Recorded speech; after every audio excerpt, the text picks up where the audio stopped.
You are listening to Radio Long Island City, recorded at our studios near Hell Gate, 9 kilometers north of the Harbor Hill Moraine. And now, the Observatory. The Observatory, Tuesday the 20th of January 2026. It is 30 days after the winter solstice. It is 59 days before the spring equinox. The sun rises today at 7:15 a.m. Solar noon takes place today at 12:07 p.m. The sun sets today at 4:59 p.m., civil twilight ends at 5:29 p.m., and nautical twilight ends at 6:02 p.m. The length of daytime today is 1 minute 45 seconds longer than yesterday. The moon is in its waxing crescent phase and is 5% full at midday. The moon rises today at 8:29 a.m. and sets at 7 p.m. The first quarter will arrive on Sunday, the 25th of January. These are the predicted tides today for Horns Hook. In the wee hours, low tide, 4:48 a.m., minus 6 centimeters. In the morning, high tide, 11:08 a.m., 1 meter 46. In the evening, low tide, 5:20 p.m., minus 21 centimeters. At night, high tide, 11:39 p.m., 1 meter 28.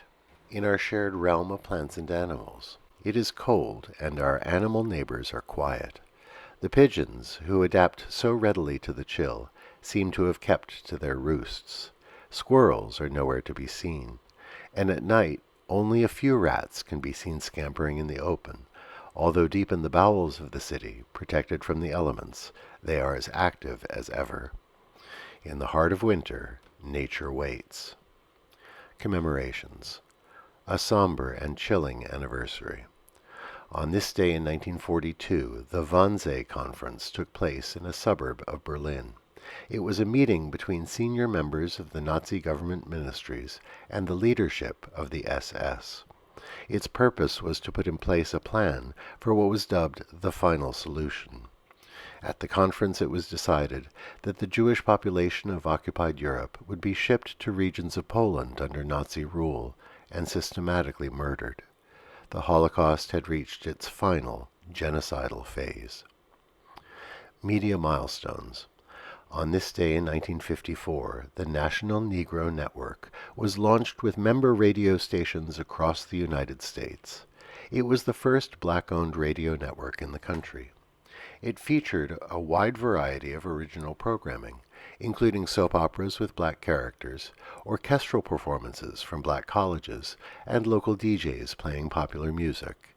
Sadly, a year later, the network failed, even though it had a projected audience of more than 12 million listeners.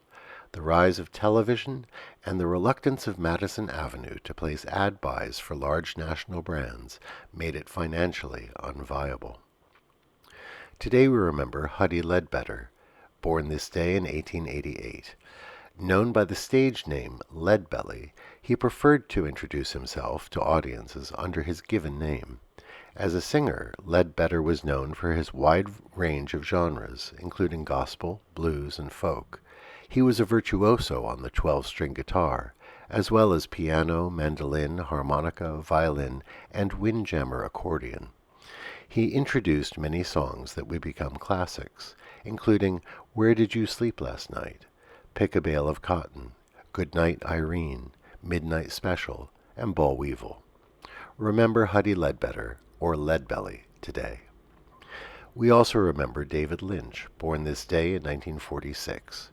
His surreal style, rooted in American popular media, made him one of the most influential filmmakers in the last 50 years. His debut was 1977's Eraserhead, which he followed with The Elephant Man, Blue Velvet, and Mulholland Drive, and he co-created the television series Twin Peaks. The daily weather reports he recorded at home during COVID are particular favorites here at the Observatory. He once said, "I hate slick and pretty things. I prefer mistakes and accidents, which is why I like things like cuts and bruises. They're like little flowers." Remember David Lynch, an American original, today. Today is the beginning of New York City Restaurant Week, which lasts until February 12th. Restaurants across the city will be offering special menus and promotions.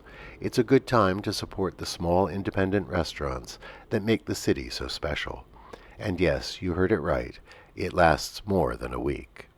Finally, mass protests against the Trump administration will take place today across the nation. At 2 p.m. local time, people will walk out of schools and businesses in an act of civil disobedience. And that is the Observatory, Tuesday the 20th of January, 2026.